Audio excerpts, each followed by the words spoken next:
Yan, hello, hello. Dito na tayo sa bus station. Sabi ko nga sa inyo, wala siyang waiting shade o wala siyang ano. Yan, sumisikat na yung haring araw. Okay, ganda-ganda yung sikat ng haring araw.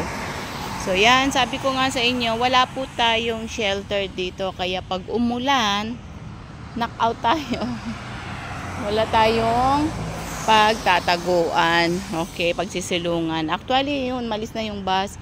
8:20 dumaan. So, nandun tayo. Hindi kasi pwedeng huminto. Hindi katulad sa atin na pag nandyan yung bus, magpara ka sa tabi, hihinto. Dito per station. From the house, nilakad ko pa doon. Alam niyo yung temple na yun. Yun, sa dulo pa niya yung nilakad ko. Nakita ko doon, iikot kasi yung bus hanggang dito. So malayo, mga 20 minutes yung itadaanan. Kahit nadaanan ka niya, hindi siya hihinto na para isakay ka niya. Kailangan station to station. So ang layo ng station. Dapat may station malapit doon sa mosque. Kaso wala naman. So maglalakad ka pa hanggang station. Biro mo, dadaanan ka na ng bus pero hindi ka pwedeng sumakay. Kasi nga malayo. Diba, doon pa doon pa yung sinakyan ko. Nakita nyo yung parang posting yan, yung nasa taas, yung doon pa siya.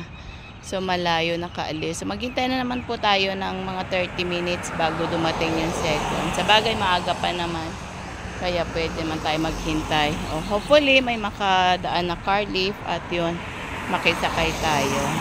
So yan, yung pinakita ko po sa inyo na talagang wala pong shelter. Kahit mainit po dito, kawawa talaga pag mainit dito. Alam nyo, dyan kami minsan yung talagang naghahanap kami ng shade, no? Kung saan, sa mga puno, sa mga ano, para lang hindi ka mainitan. Yun. So, yun, siguro kailangan natin ng payong, yung folding para pag ilagay, diba? So, yun po.